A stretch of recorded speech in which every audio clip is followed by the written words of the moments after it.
coisa de interesse deles, né? Mas eles se deram a trabalho de tempo. Então, eles se deram a trabalho de tempo que aconteceu eles. Devido. Nós vamos fazer um júri simulado com a ideia desses alunos maravilhosos. Não é assim que eu faço. Acho que você participou, né? Participou, né? Não tem nada a ver, tá? Totalmente diferente, né? Totalmente diferente. Então, mas nós vamos agora, com a ideia deles, eles querem fazer o mais real possível. Então, para que todos saibam, não é assim, tá? Primeiro vai ter que chegar um monte de dado, 21. Aí tem o sorteio, esse sorteio do certo. O promotor e o defesa podem escolher, não, esse eu não quero. Eu sorteio até formar certo. Então, tudo isso estaria acontecendo já com os jurados aqui. Aqui já passamos dessa fase, eles já estão aqui no certo escolhidos por vocês. Tá? Depois disso, veria. A gente apertou o botão de. Pode entrar. Fica à vontade. Vieram reclamar, né? Porque de vocês não foi assim? Tá bom, então, fiquem à vontade. E aí nós passamos dessa fase, tá? Os candidatos já estão aqui, aí eles se declaram aberto para a sessão do júri e chama as testemunhas para depor. Aqui na ordem que vocês puseram, eu dou por declarado aberto a sessão do júri e chamo João Henrique, o pai da vítima. Quem está fazendo?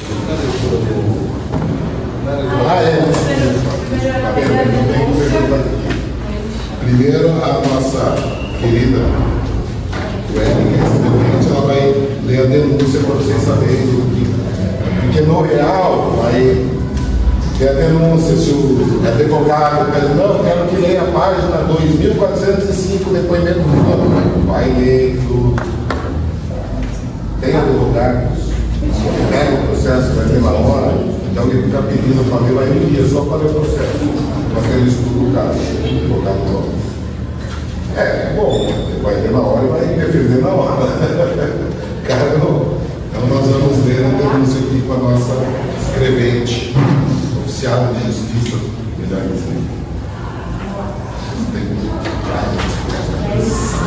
Pelas condutas delituosas a seguir narradas no primeiro homicídio, consta do incluso inquérito policial que aos 10 dias do mês de maio do ano de 2024, nas cavernas do Morro do Macaco, os denunciados munidos de pedra desferiram contra a vítima Rogério Moreira da Silva várias pedradas, produzindo-lhe os ferimentos descritos no laudo de necrópsia, as folhas 02/04, os quais foram as causas efetivas de sua morte. Apura-se ainda, em síntese, que o espeleólogo Rogério Moreira da Silva, juntamente com os outros 3 estudiosos da Sociedade de Espeleologia da Baixada Santista, faziam parte para a exploração do interior de uma caverna no Morro do Macaco. Após alguns dias no interior da caverna, devido às torrenciais chuvas que banhavam todo o leste de São Paulo, um desastre aconteceu e blocos de pedras pesavam e inviabilizam a saída de exploradores do local. Equipe de resgates foi imediatamente ao local e, naquele contexto em que as rochas se encontravam, foi constatado que o tempo de resgate seria um pouco extenso devido à operação onerosa de grande vulto. Ou seja, seriam necessários diversos trabalhadores e grande verba pública para realizar de forma segura a libertação. No 20º dia da prisão naquela caverna, descobriram que haviam levado uma máquina sem fio capaz de enviar e receber mensagens. Com isso, Rogério entrou em contato com a equipe de resgate, a qual informou que o tempo mínimo de resgate seriam 10 dias. Neste ponto do ocorrido, Rogério informa que os suprimentos levados não seriam suficientes ao tempo que ainda faltava para sair daquele cárcere na caverna. Pede para falar com um dos profissionais de saúde solicitam uma opinião que eles utilizaram. Solicitam uma opinião sobre eles utilizarem carne humana para sobreviver até o resgate. No entanto, tal profissional decidiu se abster e não lhe deu nenhuma opinião favorável ou desfavorável. E isso ocorreu com mais autoridades que se encontravam no local, como padres, membros do Ministério Público, do Poder Judiciário, isto é, todos decidiram se abster e não instruíram os exploradores. Diante da situação de escassez alimentar e resignação por parte dos espeleólogos, Rogério propôs para os companheiros que eles fossem sacrificados para que outros pudessem sobreviver, indagando-os se seria coerente tirar a sorte dos dados. Todos aceitaram. Rogério logo desistiu da ideia. Mesmo assim, seus entes seguiram com o plano, jogando os dados em seu nome, onde foi sorteado, vindo mesmo em desistência a ser retirado a vida pelos 3 citados e de forma cruel, indevida, em um ato de canibalismo, ou comeram parte por parte. Essa parte aqui não. É isso. Só isso. Então, os nossos queridos réus estão sendo denunciados aqui. Nós vamos partir para frente e chamar a testemunha de acusação João Rios.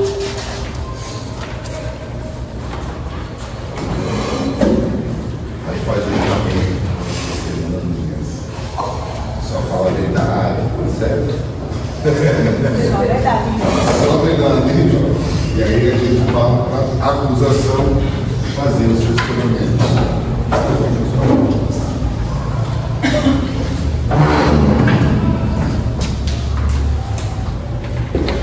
Boa noite, João. Tudo bem? Eu sei que é um momento muito difícil estar aqui diante dessa tragédia que esses 3 assassinos cometeram com seu filho. E eu soube também que há 10 dias você perdeu sua esposa também, julgamento praticamente também assassinada, né? Então está sendo um momento muito difícil para você estar aqui. Caso o senhor não queira responder, pode ficar tranquilo, tá? Vou fazer apenas 3 perguntas objetivas e meus sentimentos por esse momento tão difícil que o senhor está passando, tá? Você conseguiu ver o cadáver do seu filho naquele dia? Consegui sim, levou um fato.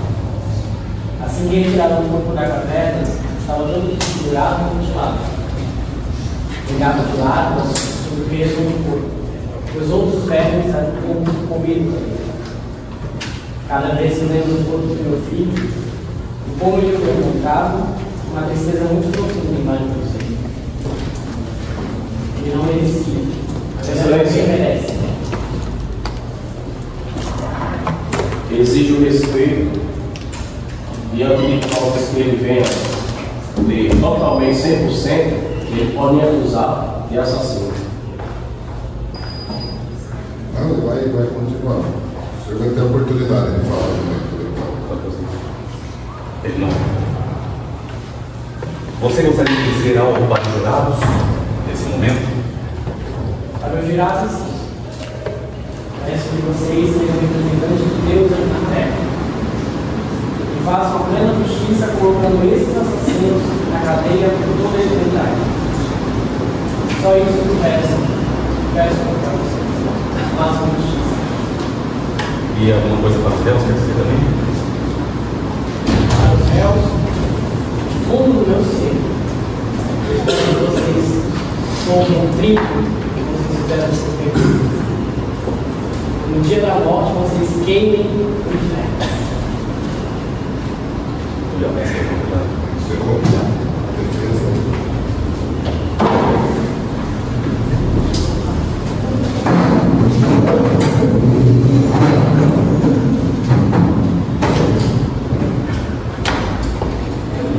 Mano, a gente começa com você.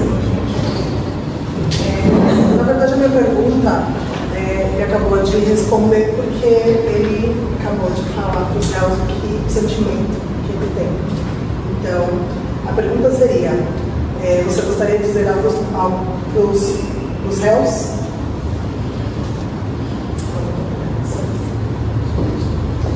dispensado. Obrigado pela presença. E aí chamamos médica legítima. É a raiz. Acusação. Boa noite, Raíssa. Tudo bem? Você é a legista que fez a necrópsia, né? Durante o processo de necrópsia, a senhora constatou clinicamente sobre a crueldade e os excessos durante o ato de assassinato do senhor Rogério? A senhora apresentou nos autos? Você, como profissional da área da medicina, quanto tempo uma pessoa consegue ficar sem nenhum tipo de alimento e sem água?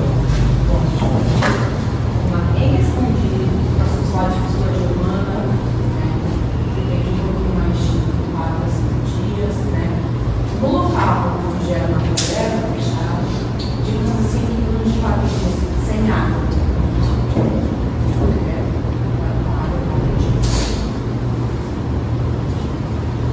Em quanto tempo um cadáver começa a entrar em decomposição?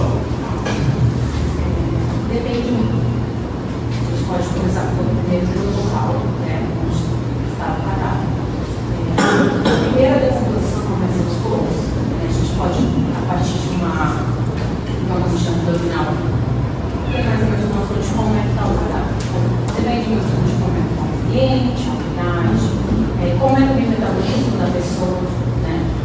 De início, eu posso te falar que, de imediato, é o início da decomposição. Porque tem etapas, algo que no caso deve ser respeitado de muito para a decomposição. Obrigado, tá? A defesa não tem uma pergunta para a Não tem para dispensar. Obrigado pela presença. Agora chamamos o Ivanildo.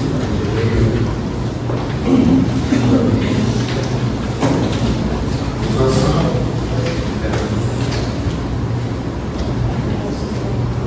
Boa noite, Vânia. Tudo bem? Quanto tempo vocês levaram para fazer o resgate? 10 dias. Qual foi o estado dos réus e do cadáver quando vocês adentraram na caverna para salvá-los? Descreva com riqueza de detalhes, por favor. Poder voltar.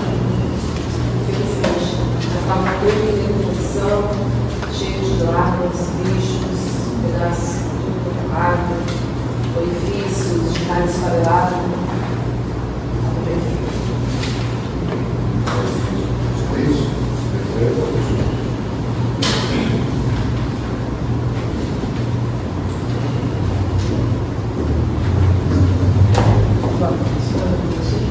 Qual foi o primeiro plano de ação do resgate? Fizemos toda a demorada no local, porque tinha visto que se poderiam ter na área do terreno ainda estava muito molhado, as chuvas territoriais que podiam piorar o trabalho da equipe. Por que não foi tentada uma outra entrada na caverna? Já que os autos falam que apenas tinha a entrada principal, né? Uma entrada conhecida, na verdade, né? Então, lá na caverna, devido à sua geografia, não tinha outro acesso além da entrada principal, né? O local no qual estava o Luiz, então, é uma área de difícil acesso. Inclusive, após as obras realizadas pelo Estado, para a surpresa da cidade da população. Muito obrigada. Mas dispensar. Muito obrigado. Se você quer, você tem defesa.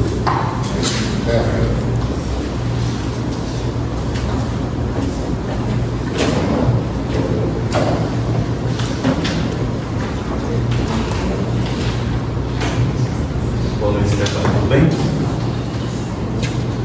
No contato que os réus tiveram com vocês via rádio, indagada quanto à possibilidade de sobrevivência por mais 10 dias, sem alimento nenhum, o que a senhora respondeu? Afirmei que havia poucas possibilidades de sobrevivência.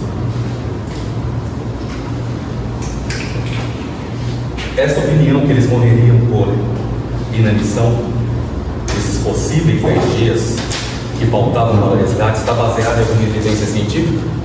Doutor, que eles iriam morrer por inanição, isso não me restava dúvida. Agora, se em 10 dias ou menos, não posso dizer se todos morreriam, até porque cada caso é um caso. Mas com base científica, posso afirmar que em questão de 10 dias iriam falecer. Até então sabíamos que o estado era crítico. Como foram resgatados, pude constatar que o Wendel, Alexandre, João e José não aguentariam nem os 10 dias, pois as condições físicas deles eram extremamente precárias. Mal ficava em pé e a respiração já era muito fraca. O estado mental confuso. Posso dizer que foi graças ao alimento que eles consumiram e conseguiram sobreviver. Muito obrigado, tá?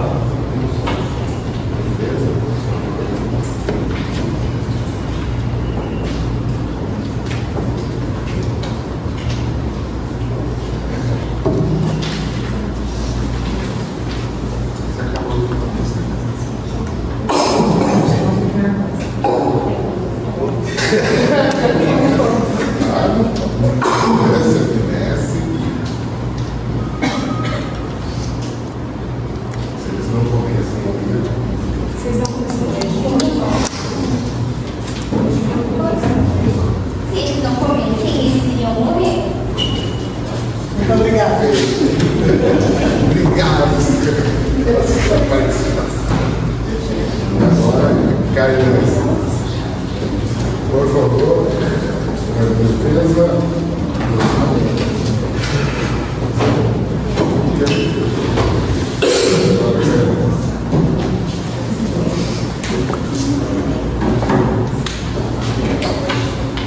Boa noite, Carolina, tudo bem? A senhora é psiquiatra, né? O que acontece com a mente humana em situações extremas de perigo? Você, como profissional da área, considera que eles estão em situação de perigo atual ou iminente para que a mente deles entrasse em estágio para cometer essas atrocidades? Contra o senhor Rogério?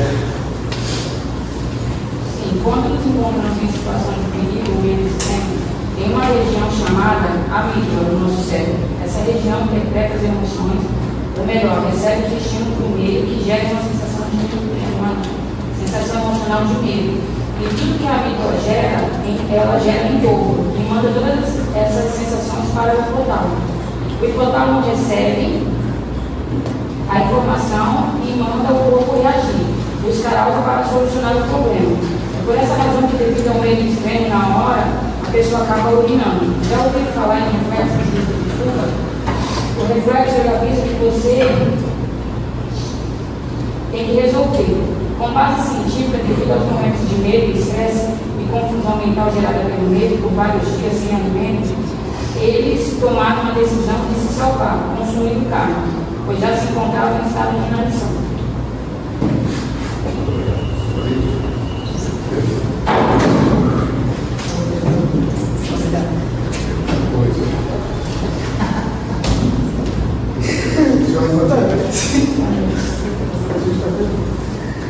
Ao contexto geral em que eles se encontravam, você pode dizer o que levou a eles terem algum impacto na saúde mental pós o ocorrido? O impacto é comprovado pelo estado de inanição que havia, falado anteriormente. Esse estado de inanição gera um choque cardiogênico, que é uma condição em que o coração não consegue bombear o sangue em quantidade suficiente para atender as necessidades do corpo humano. Devido a essa redução na contração dos músculos cardíacos, causando a diminuição acentuada da pressão arterial, falta de oxigênio nos tecidos, acúmulo de líquido nos pulmões e a redução da quantidade de sangue nas artérias coronárias, que são os vasos que levam o sangue para o sangue do coração. Tudo mostra que as condições eles já estavam condenados à morte, não restava muita esperança. Isso é claramente mostrado nas condições físicas e psíquicas deles, e como já havia falado anteriormente, levando eles ao primeiro ar. Quais distúrbios mentais você, como profissional, observou em cada réu? Transtorno pós-estresse, pós-traumático, ansiedade crônica, transtorno de ajustamento, dificuldade esse transtorno é uma dificuldade de se adaptar à nova realidade, depois da situação que aconteceu com eles, tá? transtornos alimentares, né, que devido às condições que ficaram muito tempo sem se alimentar, despersonalização e desrealizações. Em situações extremas, os indivíduos podem desenvolver sensações de despersonalização, sentir-se desconectados de si mesmo, é isso que quer dizer. E transtornos psicóticos, e transtornos de condutas ou comportamentos antissociais. Conforme os autos, pode-se dizer que o Rogério se colocou em posição de líder? Diante do contexto, a pressão e o estresse, pressão e estresse assumem uma posição de liderança e pode gerar uma pressão intensa. Roger pode sentir a responsabilidade de manter a moral do grupo, tomar decisões críticas e garantir a sobrevivência de todos, o que pode elevar os níveis de estresse e ansiedade. Muito obrigada. Obrigado. Agora aí,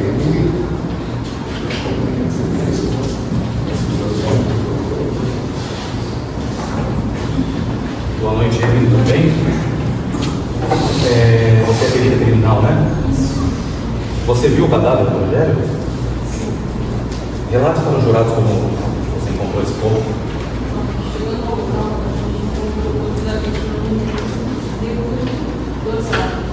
Com lesões básicas importantes nas duas pernas. Bem como as pernas rasgadas em locais específicos. Os cortes localizados, de fato, esse que está publicado como laudo no meio do corpo. Podem mostrar o laudo em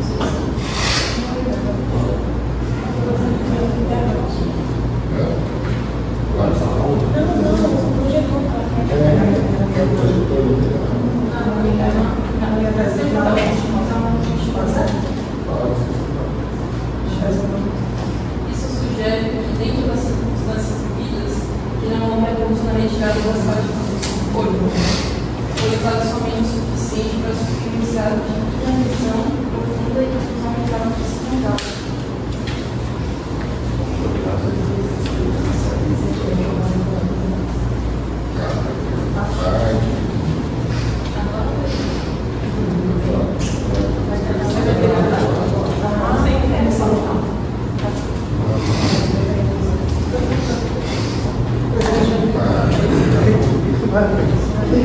Ao chegar no local dos fatos e analisar o estado do corpo, você acredita que houve vilipêndio na maneira que os réus o trataram? Não houve vilipêndio, pois na análise das lesões foi evidente que o corpo não foi totalmente consumido, porque as lesões se limitaram à causa da morte, não havendo qualquer indício de desrespeito ou exposição desonrosa do corpo, como por exemplo, ato de violência ou de abuso, de modo que, no contexto das circunstâncias, não se evidenciou qualquer intenção de julgar o corpo da vítima. Concluindo, na minha avaliação, com base nesses critérios técnicos e objetivos, não há sinais de desrespeito ou degradação do corpo da vítima. Você, como perita no assunto, você afirma que os réus consumiram apenas o necessário para sobreviver? Sim, só tiraram apenas pequenas quantidades de carne, suficientes para se alimentar por aquele período de tempo. E o cadáver estava em suas vestes rasgadas em locais específicos onde foram retiradas essas pequenas porções. Como mostra o laudo microscópico?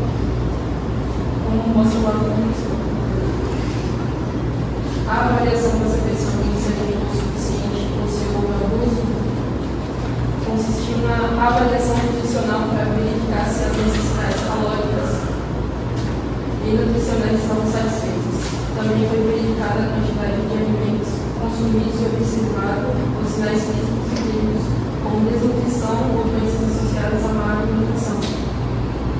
Foram medidos os índices de massa corporal e analisada a gordura corporal para determinar o nível de restrição alimentar dos céus.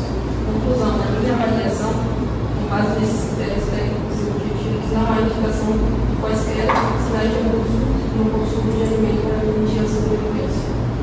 Perfeito, muito obrigada. Agora vamos na presidente de defesa, Gabriel.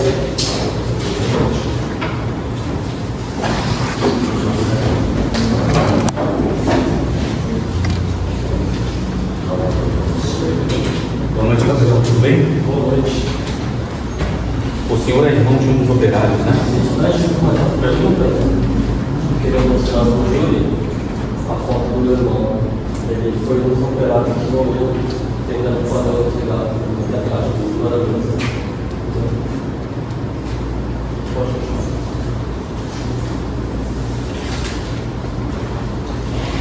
Você sabia que esses profissionais, eles arriscam suas vidas para salvar outros? Então, deixa eu falar. O meu irmão ele não era bom. Ele foi contratado pela empresa da engenheira para ajudar a tirar os pontos. Ele ficava no caminho. Foi contratado verbalmente para ser ajudante geral. E mesmo que ele fosse bombeiro, todos os bombeiros eles esperam voltar para o contrato. Então ele não era bombeiro? O senhor está mentindo? Nos autos não era bombeiro? Certa pergunta. Pode ir.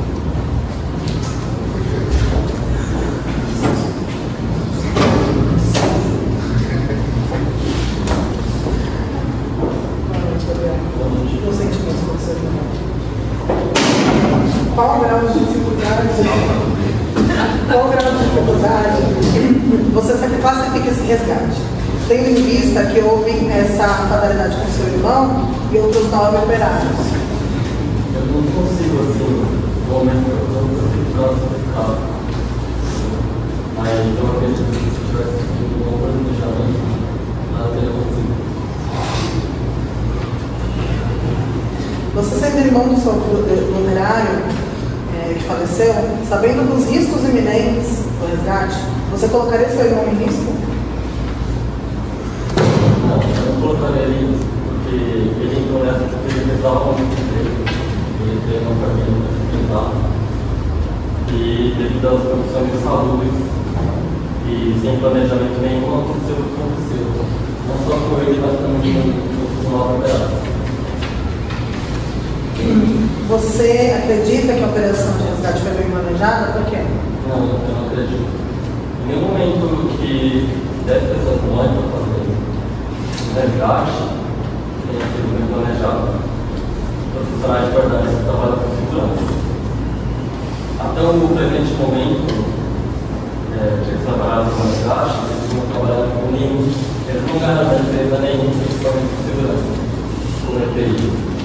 Eles vão ganhar luva de baqueta, capacete de proteção, óculos de proteção. Eu trouxe aqui uma das coisas que o meu irmão recebeu da empresa. Uma camiseta básica, sem o logo da empresa, né? E um uniforme velho, rasgado. Isso foi o que eles ganharam para trabalhar. Muito obrigada. Agora vamos ao interrogatório do GEL, começando pelo Alexandre.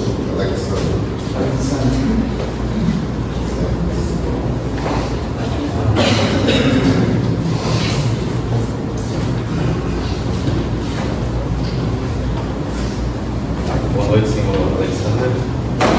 Bem? Havia suprimentos naqueles dias que vocês estavam lá? Havia suprimentos necessários para um dia de substituição total. E nem isso comunicou, né? Sobre aquele tempo lá. Então havia suprimentos, só que necessário para um dia. Também tínhamos ração humana e geleia do leite.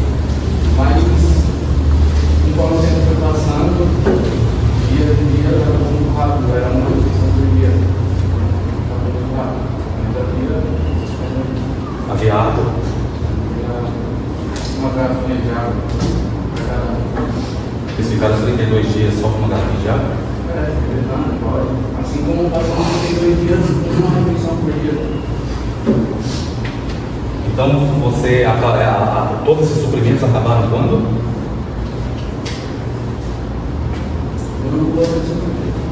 Os suprimentos duraram por 5 dias.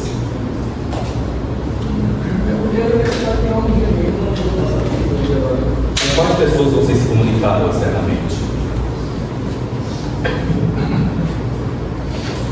foi engenheira.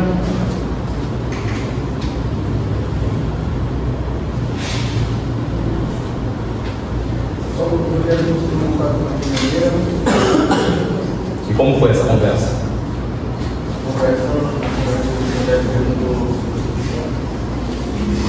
Falando de ele, perguntou quanto demoraria para ser resgatado. Ela nos informou que seria necessário pelo menos mais 10 dias para a viagem. Só foi essa conversa? Só foi uma profissional então que vocês conversaram?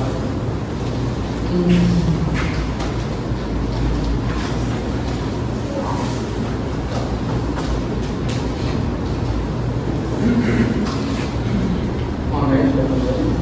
E como foi a conversa da médica? Mas ela perguntou se tinha um superior. E ela não queria. Só isso.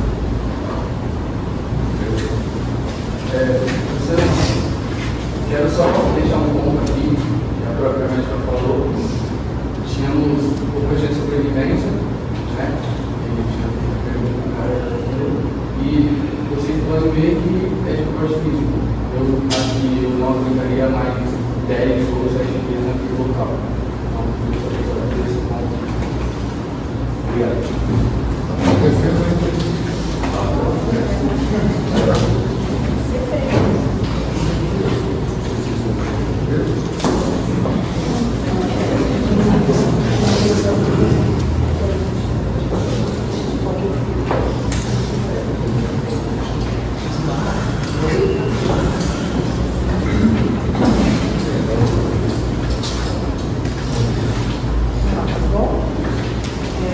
Expressa o sentimento durante um tempo de compreensão de vocês. O que você sentiu? É difícil falar assim, por exemplo, eu acho que não consigo nenhuma palavra para estar sentindo muito, totalmente desesperado, ansioso, acho que vai voltar chegada, família. Desespero, para dizer nenhuma palavra, desespero.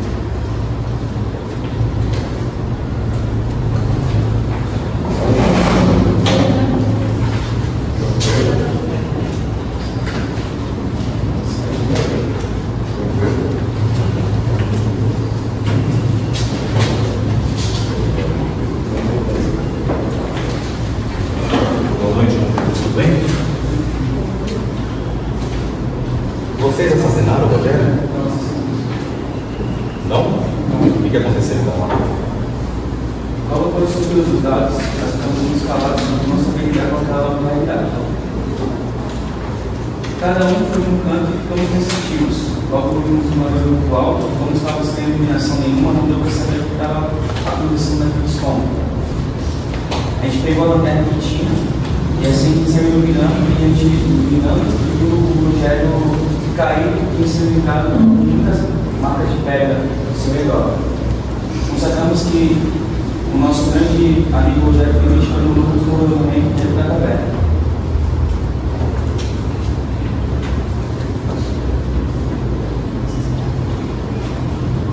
E vocês se alimentaram da carne dele? É muito difícil falar disso, de lembrar disso, foi dias terríveis que a gente passou lá dentro. Logo depois que a gente viu que o Rogério tinha falecido realmente, nós aceitamos na realidade com o que ele tinha proposto, se alimentar para não morrer. Com todo respeito, cortamos algumas partes do corpo do nosso amigo. É muito difícil o que aconteceu. E também e esse dia que a gente cortou pequenas porções de carne, nunca pensei que passaria por essa situação, mas a fome era tanta, o desespero e o medo de morrer, nos alimentando da carne do nosso amigo. Por quantos dias?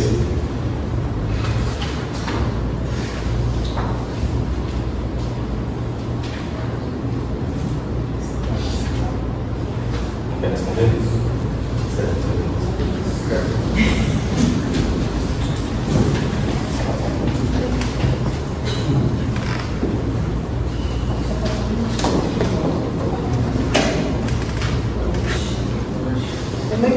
morte de Rogério, qual a posição que vocês tiveram na caverna?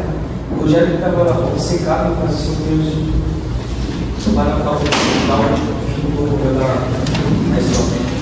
Eles só acabaram nisso. Queria nos convencer que seria o correto a fazer. Com tanta conversa e discussão, ele nos convenceu a fazer o sorteio. Durante o jogo dos dados, foram tirados os números 12, 10, 8 e 7. O Rogério seria o último a jogar e quando ele viu que ele não ia ser sorteado outra vez para poder se sacrificar, ele quis desistir. Depois disso, muita conversa e muita luta, ele voltou ao jogo e tirou o número 5. O número menor que ele se sacrificaria. Pouco tempo depois, ele jogou os escondos, os barulhos e foi justamente o primeiro jogo.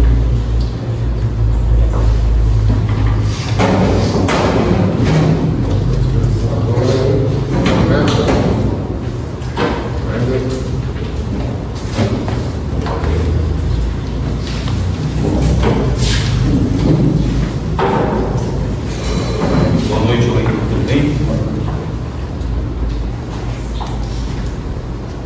Vocês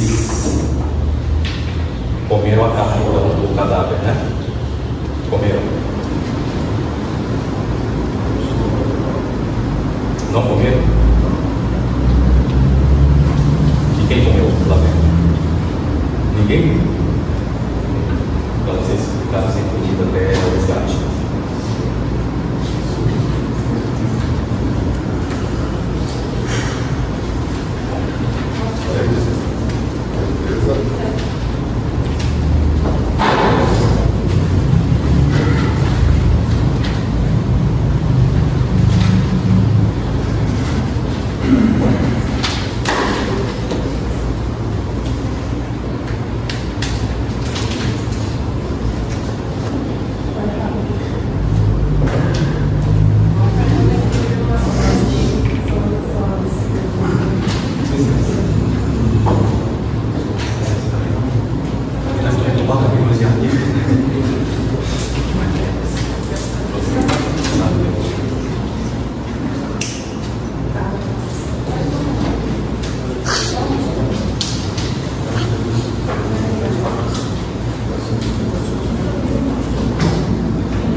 Vocês tinham consciência dos riscos que estavam sujeitos ingerindo carne humana?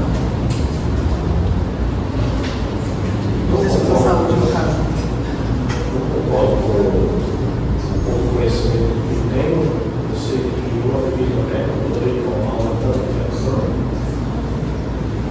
E com isso, nós corremos muito tempo.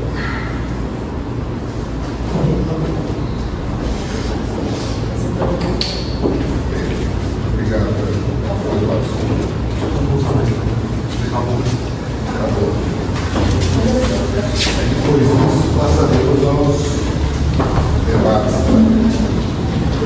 Situação.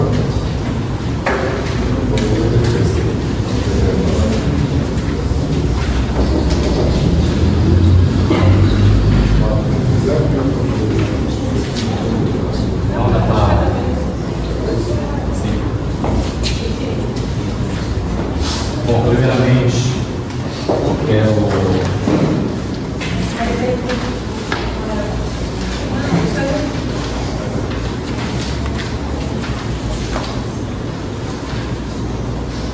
quero cumprimentar a Vossa Excelência, doutor Ricardo Bonella, tá? Juiz da primeira vara criminal aqui da cidade do Guarujá.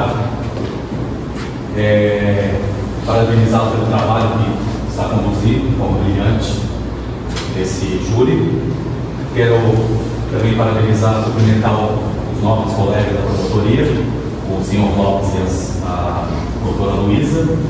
Quero também parabenizar a defensoria aqui, que também tem um trabalho brilhante que tem feito para defender os réus. O servidor da Justiça. Receba todos os nossos cumprimentos para a promotoria. Aos senhores Alexander, João Pedro Wendel, também quero cumprimentá-los, tá?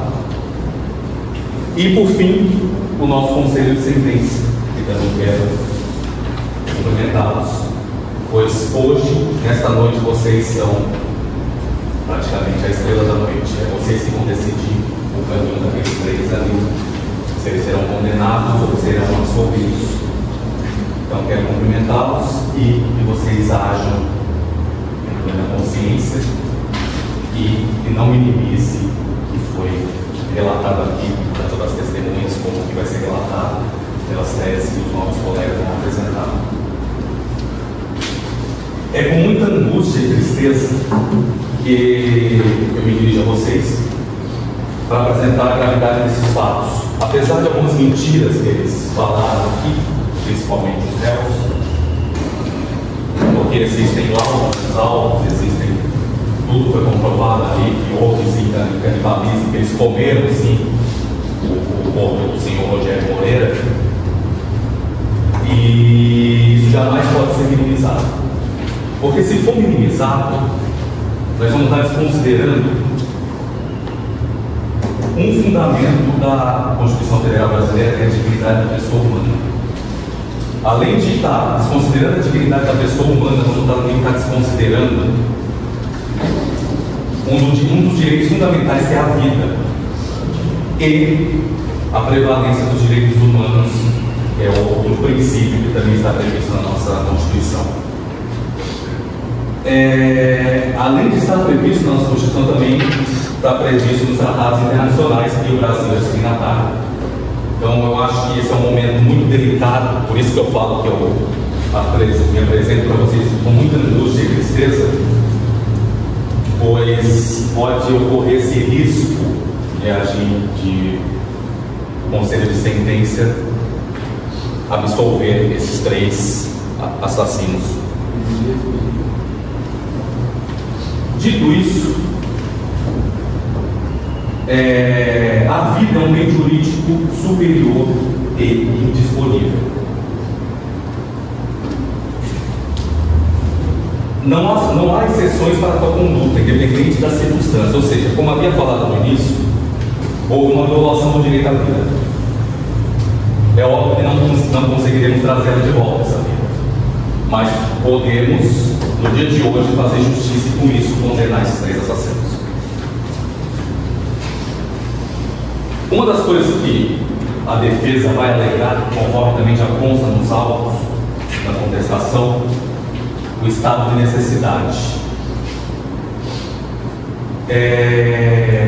Como a gente ouviu nos relatos, quando eles tiveram contato externo com a médica, a engenheira, eles falaram, isso está nos autos também, só que eles não comentaram aqui, que havia sofrimento. Não era um dia de sofrimento como o réu falou.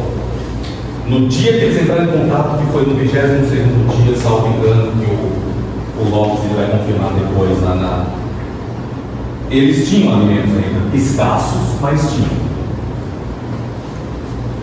Comentaram que tinha uma garrafa de água para passar 32 dias. Isso também é outra mentira, porque, conforme a médica falou, o ser humano só consegue ficar sem água 4 dias. Então, como que eles conseguiram ficar 32 dias lá sem água? Então, é outra mentira que a gente desconstrói. Então, eles alegam estado de necessidade. Mas se havia sofrimentos escassos, mas havia, eles não estavam em perigo iminente e perigo atual, que é uma das características do estado de necessidade. Então, isso a gente já pode descartar. Mas o próximo promotor vai desenvolver essa tese melhor com todo o aparato técnico jurídico. Então, se aceitarmos a defesa de estado de necessidade nesse caso, haveria um precedente perigoso, onde vidas poderiam ser tiradas sob a justificativa de sobrevivência em situações extremas, o que é moralmente e legalmente inaceitável. A decisão que o Conselho de Sentença proferir servirá como precedente para futuras decisões judiciais. Então, hoje é um marco histórico aqui. Dependendo da decisão que os nobres do Conselho de Sentença proferir, pode estar abrindo precedente para futuras decisões de que podemos comer carne humana, matar na crueldade, alegando o estado de necessidade. Dito isso, então está na mão de vocês a condenação ou a absolvição daqueles 3 assassinos que se alimentaram de carne humana, mataram com crueldade e feriram o princípio da dignidade da pessoa humana, direito à vida e vários outros princípios que os autos têm demonstrado. Agora eu passo a palavra para o Lopes, nosso promotor de justiça. Nós pedimos respeito, somos réus não assassinos.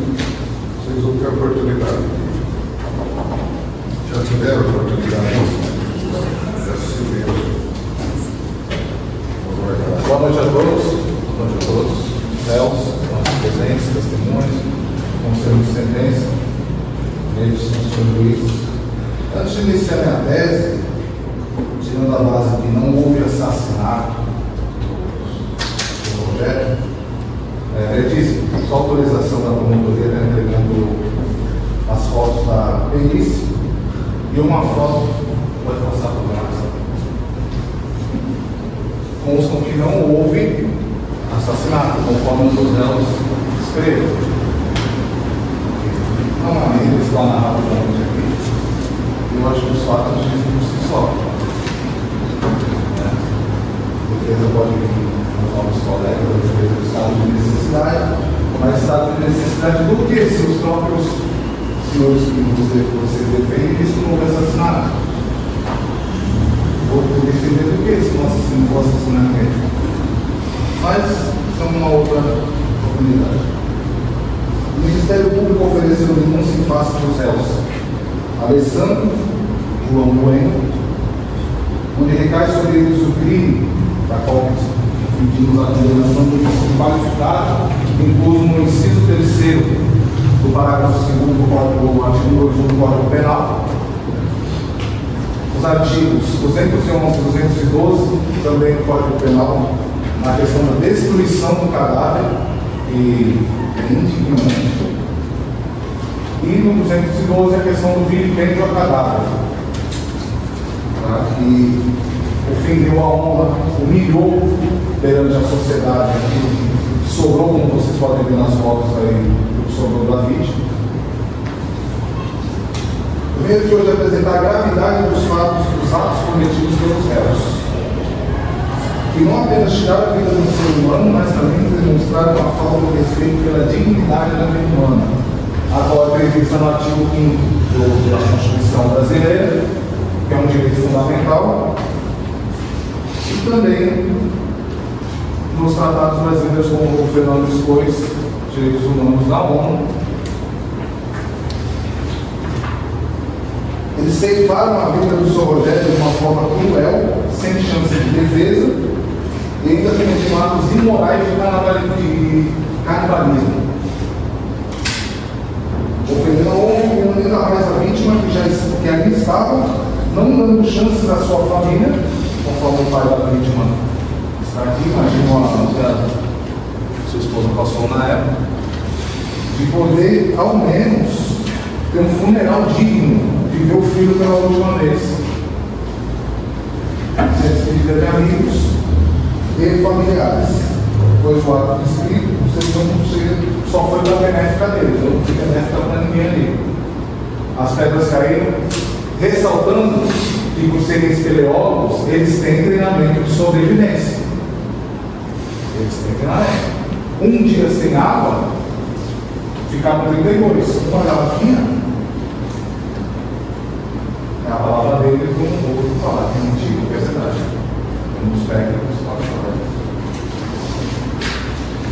Ademais, é importante ressaltar que a decisão de sacrificado dos companheiros foi aceita por todos os réus e que evidencia a conivência e a cumplicidade assassina. Eu não pontuei no artigo 288 referente à formação de quadrilhas de associação criminosa. E da forma que demonstra as fotos, mostra-se que uma pessoa não faria tal problema. 3 pessoas, sim. A escolha de jogar dados para decidir a sorte quem seria a vítima é um ato que revela a frieza e a falta de empatia que permeou a situação. Vindo aí os réus sem o consentimento da vítima, frisando sem o consentimento da vítima, e uma possível premeditação, porque eu não sei o que estereótipos vem com dois lados, parece de sorte de ninguém. Ninguém vai jogar dado dentro de uma caverna. Protesto, mas o dado era do Roger. Era da própria vítima. Sem provas, não há provas apuradas da vítima.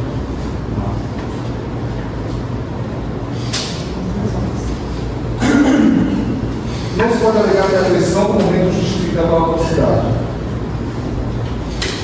A proposta de sacrificar os membros do grupo seguida pela execução do ato só demonstra uma total desumanização e desprezo pela vida alheia. E conforme os autos aí tinham uma chance de sobrevivência através do resgate, que ali estava. Nas falas da vítima das autoridades aí presentes, notava-se o desespero que ali estava. O senhor Rogério, ele ligou, conforme escreveu a denúncia, conforme o testemunho da médica, conforme o testemunho da igreja, ele ligou e perguntou da questão, ela perguntou qual era a questão da nutrição da carne humana, momento de desespero, o cara está preso. Quem garante? Não há provas. Mas quem garante que não há como ruim já para ter assassinado o Rogério? Porque nota-se que uma pessoa, eu entendo, o senhor entende, uma pessoa que com uma atitude é um possível líder. Eles eram uma sociedade. Quem garante que o Rogério ia se tornar líder da sociedade e um dos réus impedia isso? Você consegue garantir isso, doutor? Não vou lembrar de uma prova. Mas vamos concluir. Então, na dúvida, para o réu.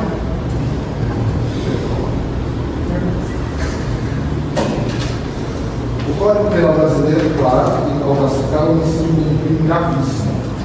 Os réus não apenas a vida de uma pessoa, mas fizeram de uma maneira brutal e desumana. Eles devem ser responsabilizados pelas suas ações.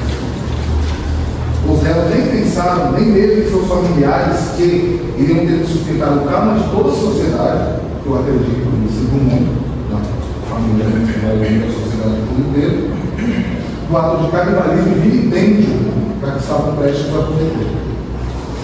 Para finalizar, senhores jurados, peço que vocês reflitam sobre a gravidade dos atos cometidos por Alexandre e João. Eles não apenas ceifaram a vida de Rogério, mas também desrespeitaram a dignidade humana e a justiça deve ser feita. E a única resposta adequada a um crime tão violento é a condenação. Vou passar a palavra para a minha colega Luísa. Muito obrigado pela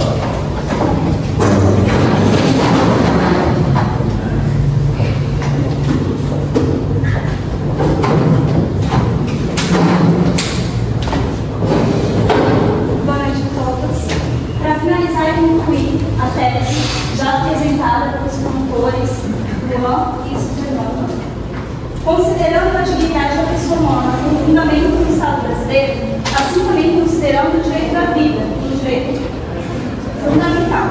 Considerando todas as exposições brilhantes que os promotores apresentaram aqui, convido de provocar uma reflexão no conselho de apresentação e de sentença. Partindo dessas considerações e de todos os pressupostos jurídicos até aqui apresentados, a Promotoria Pública de sentença os réus em hipótese alguma agir em estado de necessidade. Pois o estado de necessidade era algo futuro, não iminente. Ficando claro que a necessidade era um evento que não aconteceria naquele momento. Eles ainda tinham suprimentos, escassos, mas eles ainda tinham. Logo se encontravam num cenário de perigo, mas algo poderia acontecer futuramente. No caso, os réus tinham conhecimento de que a equipe de resgate estava a caminho. Sabiam que demoraria muito tempo, mas sabiam que já estavam fazendo algo para que aquilo dali fosse cessado aquela situação. A expectativa de resgate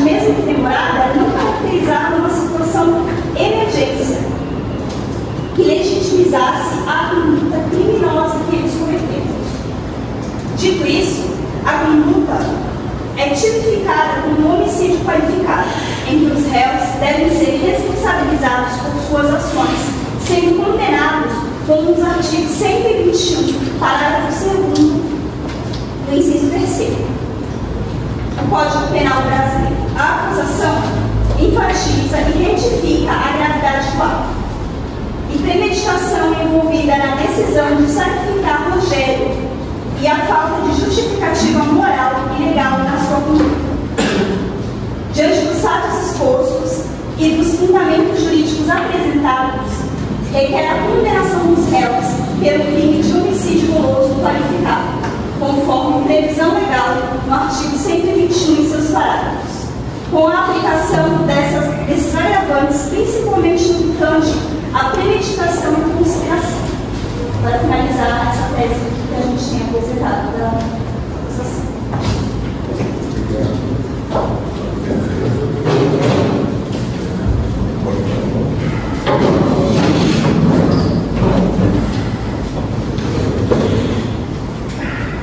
Boa noite a todos. Boa noite ao direito, boa noite às testemunhas, aos réus. Como a gente pode descrever o que aconteceu lá? É algo que me assombra e o jeito que vocês estão tentando colocar os réus, gente, é assombroso. Eu acho que assim, ninguém tira a vida de ninguém que quer. Vocês estão colocando eles como assassinos. Vocês já pararam para pensar no estado mental que está? A gente pode olhar aqui. Gente, está errado isso. A gente tem que se colocar no lugar próximo em relação a isso. No artigo 24 do Código Penal diz que não é crime quando a pessoa pratica o fato para salvar-se do perigo atual. É um perigo atual. Se eles não cometessem, se não ocorresse o que ocorreu, eles estão aqui, a gente pode dizer que sim, que não. Talvez poderiam esperar 2 dias e eles iam chegar, iam conseguir ser resgatados com 2, com 10, com 20.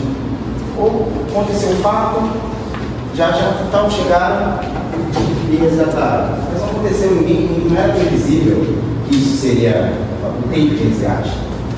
O desespero deles levou a tal fato. É triste a gente saber que eles perderam um amigo, eles perderam um irmão. Consideravam-se todos um irmão. Claramente a ausência do dolo, conforme preconiza no artigo 121 do Código Penal, que define o homicídio doloso como aquele cometido com a intenção de matar. Eles estavam, logo quando entraram, para aquela diversão, aquela brincadeira, vamos dizer uma brincadeira deles, que era o hobby. Alguns têm o hobby de jogar bola, de mexer com o carro, mexer com a bola deles, era explorar. E eles não saíram de casa, deixaram as famílias, filhos, mãe, não deixaram eles lá com a intenção de, gente, vamos lá, vamos matar o Rogério. Não foi assim. Foi muitos fatos que aconteceram para chegar até onde chegou.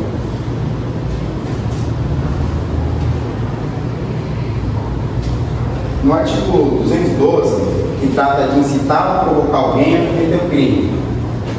Eles foram incitados a cometer o crime? Alguém falou, vai lá. Ninguém falou isso. Não se aplica, pois o Rogério não apenas aceitou a ideia, mas foi um agente ativo nesse processo de decisão. Por quê?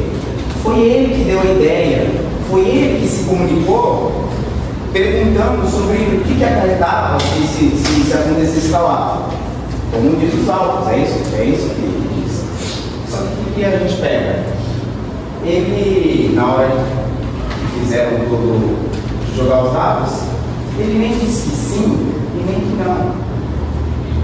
O silêncio, o mesmo silêncio que todas as autoridades deram quando foi questionado, logo quando eles estavam com o rádio comunicador. Se eles aceitaram que o silêncio das autoridades era sim, a gente pode aceitar que o silêncio do Rogério é porque ele foi conivente com o que aconteceu. Ele se deu como um herói, filho, a mãe, o pai, sabe que o Rogério foi um herói. Porque se ele não tivesse dado a vida dele, a gente não teria isso. A gente não estaria aqui. Vocês iam estar vendo outro processo, a gente cobrindo outros processos que a gente tem. Cada um está de um lado, não estaremos aqui. Mas é bom dizer que a gente tem eles. Porque o Rogério foi um herói. Ele deu a vida dele em prol dos amigos. Existe irmandade maior que isso? Existe um ato de amor maior que esse? Aí a gente pode ver a acusação tentando colocar eles como monstros. Ele é pai, ele é pai, ele é pai. Eles têm os filhos. Não sei se são avós, mas, né? Uma hora serão. Eu só quero ver meus clientes, sabe, na praia, num sítio, jogando uma bola com a família. E não, os netos vão vir na cadeia ver eles e, eu assassino. Gente, a gente sabe que não foi assim, a gente pode usar, mas não foi assim, estão tentando passar uma outra imagem para vocês.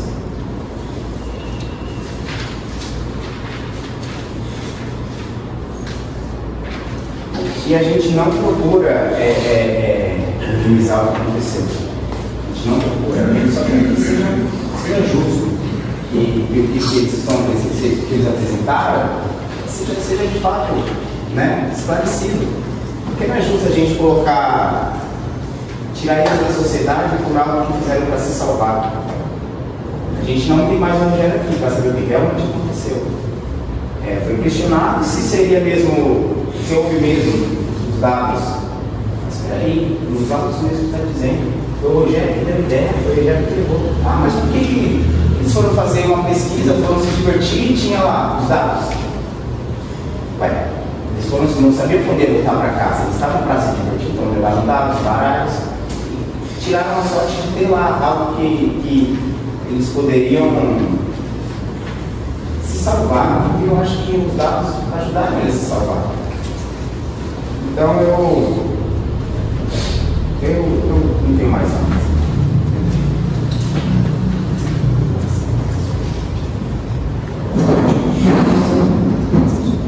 Os clientes.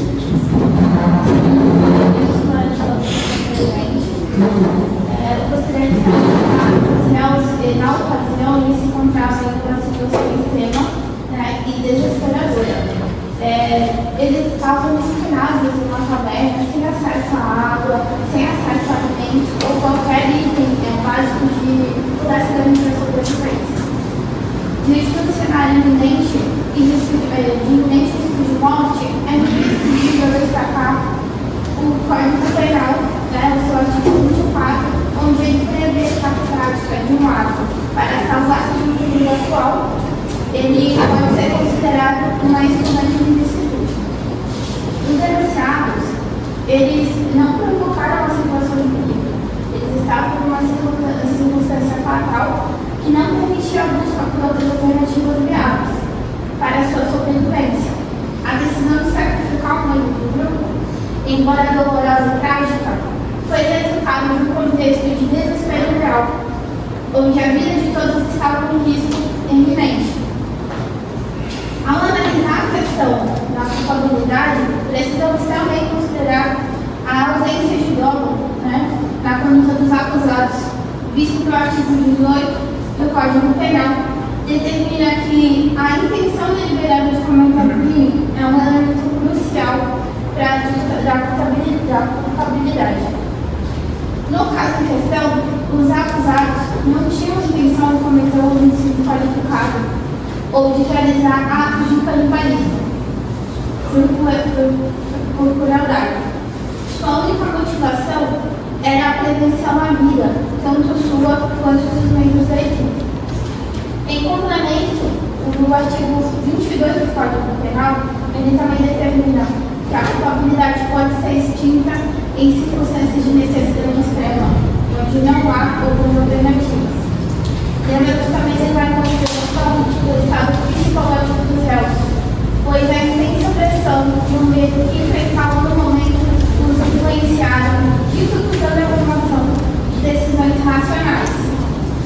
Outro aspecto crucial a ser observada é a proposta feita para a realização de um sorteio, que foi aceito por todos do mesmo grupo.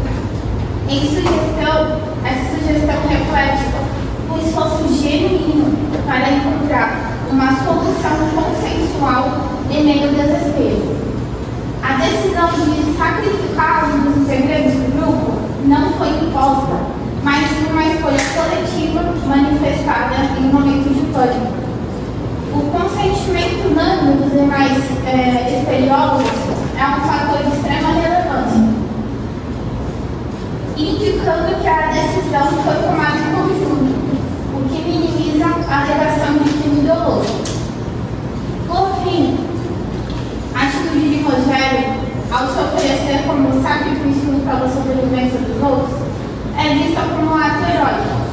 Sua decisão de colocar a vida dos outros acima da sua própria vida reflete a complexidade da natureza humana, sob extrema pressão.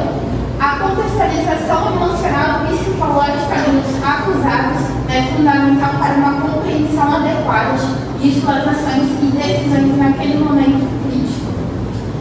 Diante de todos os fundamentos, a caracterização do estado de necessidade, a ausência do dolo, o consentimento esclarecido e a possibilidade de interpretação das ações como ato de heroísmo, a defesa solicita que se reconheça a exclusão de ilicitude e se busque a absolução dos réus. O direito penal deve ser aplicado com discernimento, especialmente em situações em que a vida humana se encontra em jogo.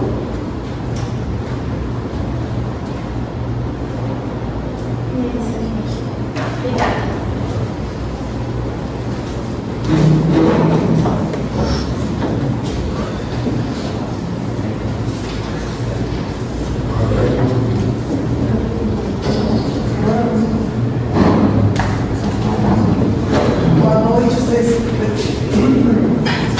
Boa noite, excelentíssimo senhor juiz. Boa noite a todos presentes neste plenário. Bom, eu vou começar pedindo a licença a todos e pedindo autorização do senhor juiz. Senhor juiz? Vou pedir autorização para eu poder ler a minha conversa com um dos réus. Como a psiquiatra falou, eles não estão muito bem psicologicamente. E quando ele chegou aqui, talvez por um estresse emocional, ele não conseguiu expressar o que ele realmente gostaria de ter expressado. Tá? Quando o rapaz, o meu colega da acusação, perguntou se a carne não estragou, e caso tenha estragado, se eles comeram realmente, quando eu indaguei isso ao meu cliente, ele falou que, no momento, eles não pensaram em mais nada. Já tínhamos perspectiva de vida, já não tínhamos perspectiva de vida. Fizemos aquilo num ato de desespero, e foi a nossa última tentativa de sobrevivência. Doutor,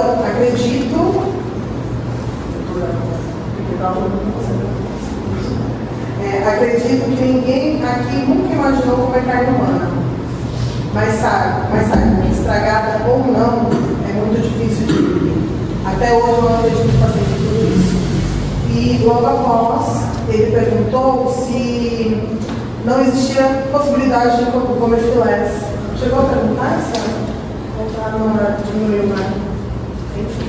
Então, só para essa pergunta que ele não soube responder no momento. Ok? Vamos lá. Eu acredito que houve ausência de dolo, tá? Não houve dolo porque o artigo 18 do Código Penal, ele define que o crime é doloso quando a gente tem a intenção de praticá-lo. Eles não tiveram, a partir do momento que eles não cometeram o assassinato. Tá? Os meus filhos eles estavam numa situação atípica da vida comum, né? De extremo desespero, e, portanto, suas ações não foram premeditadas, mas sim reativas a uma situação adversa que eles estavam passando no momento. A intenção era apenas sobreviver, não era assassinar ninguém, como os nossos colegas da acusação do Ministério Público afirmaram. Então, não tem nada nos autos que mostra realmente que tem uma prova cabal que foram eles que fizeram tal crime, cometeram tal crime. Os réus não praticaram um ato, como eu acabei de dizer, que levou à morte de Rogério. Apenas consumiram como alimento após um acidente. Como eles relataram que houve um estrondo muito forte dentro da caverna e, por falta de iluminação, eles não conseguiram ver ali no primeiro momento o que era. Né? Com o uso de uma última lanterna que eles tinham para visualizar e para se manter até o resgate, eles iluminaram e viram o Rogério caído com pedras ao redor dele. Agora, o Marcos, por favor. Eu vou entregar para os senhores, são 3 fotos, tá? Essa primeira foto mostra o que é realmente um ato de canibalismo, tá? Não se sobra nada de uma das pernas, a parte inferior do corpo dessa vítima, no caso. Isso é só um demonstrativo. A parte inferior dessa vítima não tem, né? Tem muito pouco da carne, enfim. E logo abaixo dessa foto mostra a prova dos autos. A prova que a perita fez. Então, o que ela viu quando chegou lá.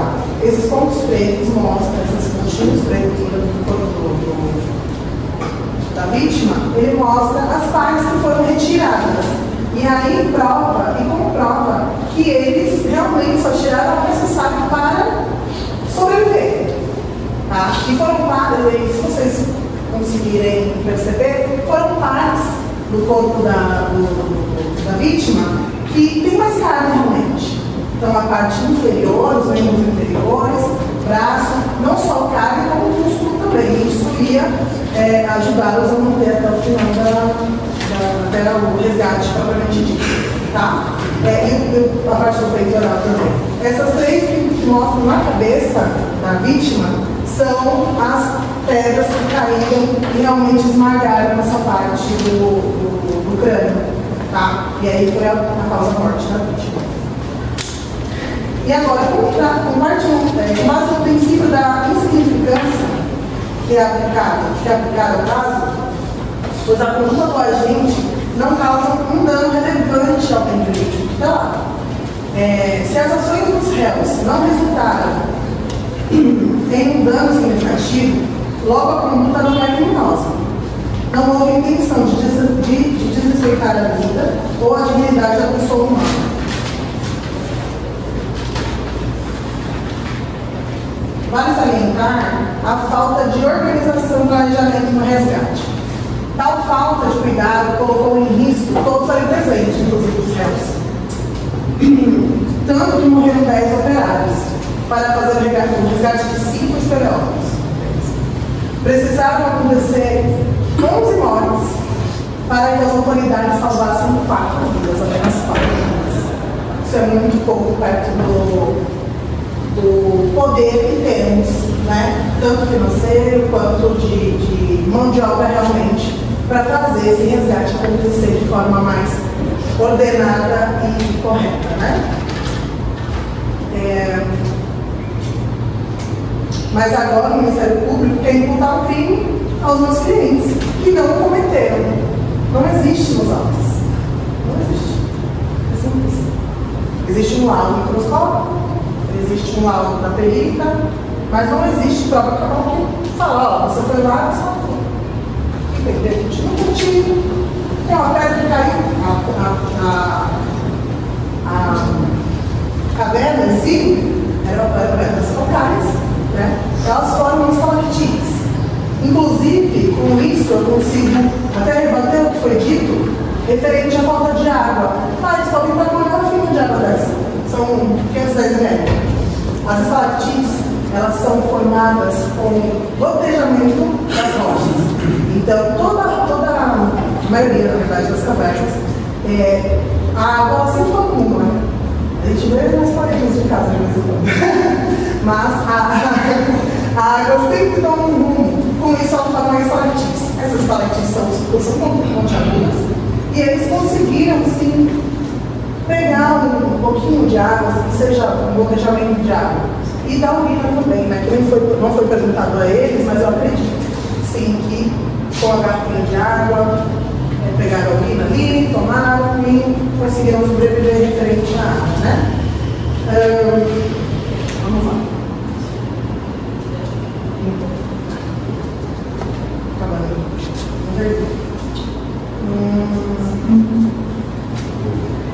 Se fôssemos colocar a responsabilidade objetiva, poderíamos ficar aqui discutindo a falha na estrutura de segurança e planejamento do resgate.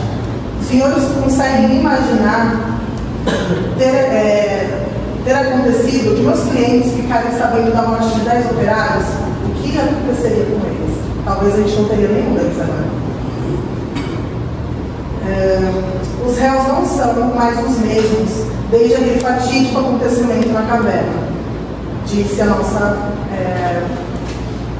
psiquiatra referente, né, à observação deles. Eles já estão condenados psicologicamente pelo resto de suas vidas.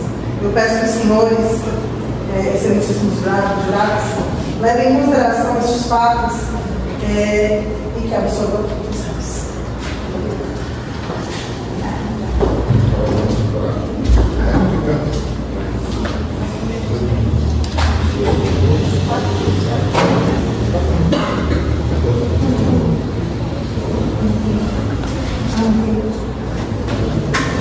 Só estou com um laudo aqui, feito pela nova colega do Instituto Médico Hospital Guarujá, localizado no bairro do Morrinho,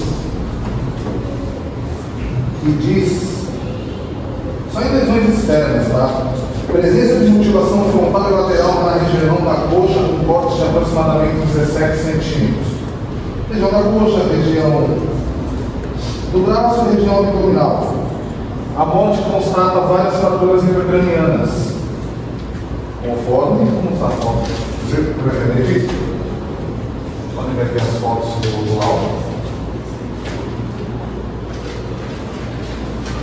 É muita coincidência, né? Depois de uma ligação, um pouco de desespero, do seu Rogério, claro, vou perder minha vida.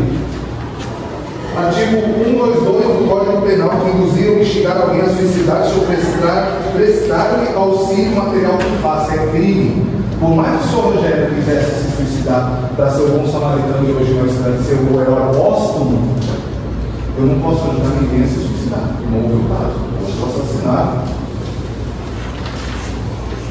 Só uns pontos de anotação que eu estou fazendo enquanto eu a peça da defesa.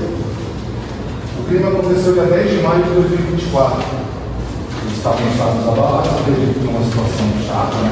Está sendo julgado perante a sociedade.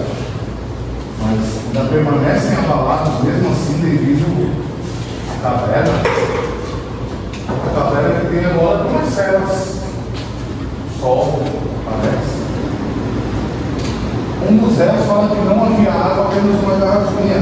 A tese, em conversa com o advogado de defesa, se estiver errado, por favor, disse que havia água caindo das estalactites dentro da caverna. Há ou não há água? E a confusão mental do meu cliente? Há ou não há água? São pedras calcárias. Qual uma pergunta que eu queria fazer para você? Qual foi a data da conversa do silêncio? Qual foi a relação com todos esses fatos graves? Quando somos altas, né? A data da conversa. Da conversa do silêncio? Isso. Qual a data da conversa? Qual a data da conversa? Não trouxe essa informação. Não. Achei que não seria relevante a data da conversa com os clientes. Sim, é importante, porque nós sabemos que se trata de confusão mental, uma pessoa pode estar pela data da conversa, mas não tem, houve a conversa. Tá? Os réus, um dos réus disse que comemos, foi chato até, sido muito João Pedro, acredito que seja para mim mesmo. Não. Mas mataram ou não mataram? Porque eles mesmos não têm certeza se mataram, foi confusão mental. Jogamos os dados, deu o número 5 para o réu, caiu as pedras, o dado derrubou a caverna. Eu finalizo por aqui. Muito obrigado pela atenção.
Como meu colega citou, perguntou sobre isso,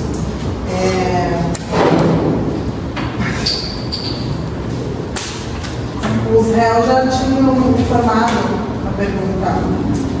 Momentos antes da morte, de Rogério, né? Qual era a conversa que vocês tiveram? Eles falaram que tiraram os dados, eles estavam muito obcecados pelo jogo em si, né? Só falava de tal fim. E logo após eles terem jogado o dado, eles foram cada um para um canto, pensar realmente no que tinha acabado de acontecer. Porque vocês imaginam, não é que joguei o dado aqui, saiu você? É isso, vou te matar agora. Opa! Não é assim, não é tão simples assim. Né? É uma decisão relativamente difícil, complicada. Né? Acredito eu que vocês não pensaram como queria matar, até porque vocês estavam dentro da caverna, né? Vocês, sabe? Só com pedra? Só pensar nisso. Bom, eu te respondo. Enfim. Eu só vou pedir que, com base nos artigos 213 do Código de Processo Penal, 457 do Código de Processo Civil, requeremos a desconsideração do depoimento do réu Wendel. Por gentileza, meritíssimo.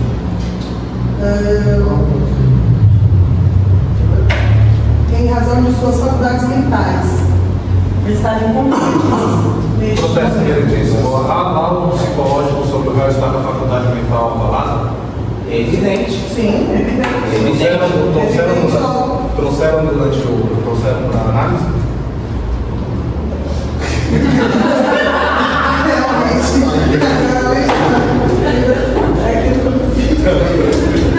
Vai dar. Mas aí,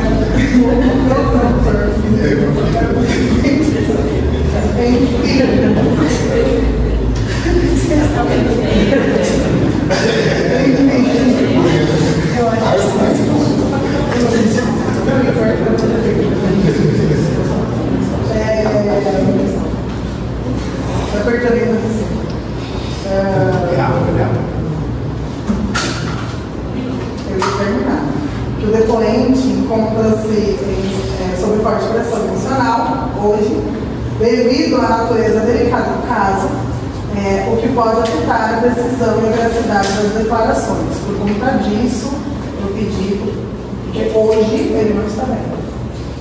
Temos uma psiquiatra aqui, se quiser voltar o réu. Não vou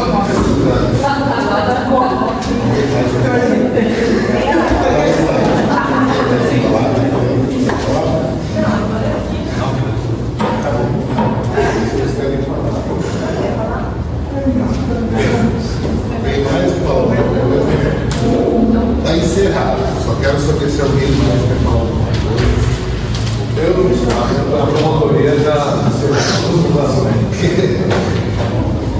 Vocês lá também? Eu quero pontuar uma situação.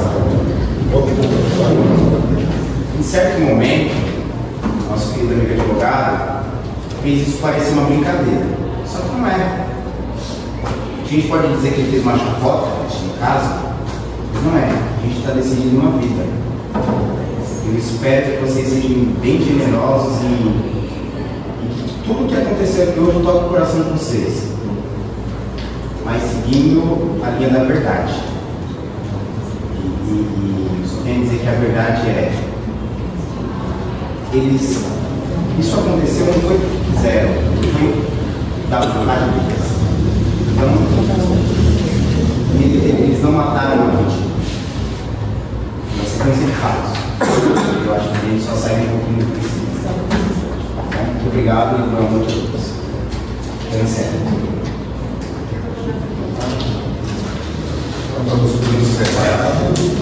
Peço que todos desçam tomar café. Não seria assim, tá? Nós teríamos uma salinha secreta, eu iria para lá, teríamos ficar de bacana. Como interessante o secreto, eu quero. Vai ficar muito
Eu acredito que eles tenham sido condenados pelo Fernando. Com certeza.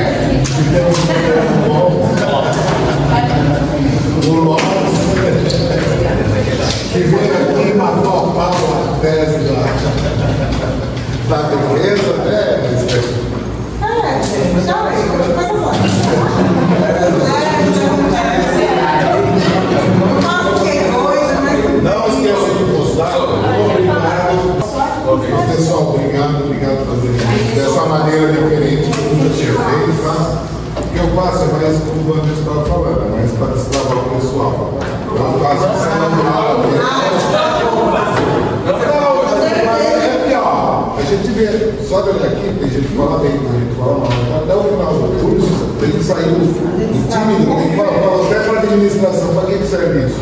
É o pessoal que faz a administração. Para pedir emprego. Você vai lá ganhar, você não vai conseguir. Você vai mais solto, você vai ter mais oportunidade, vão ficar mais. Mas a pessoa é boa. Então, não é nesse tipo de atividade que a gente faz essa brincadeira. Esse modelo aqui foi ideia deles.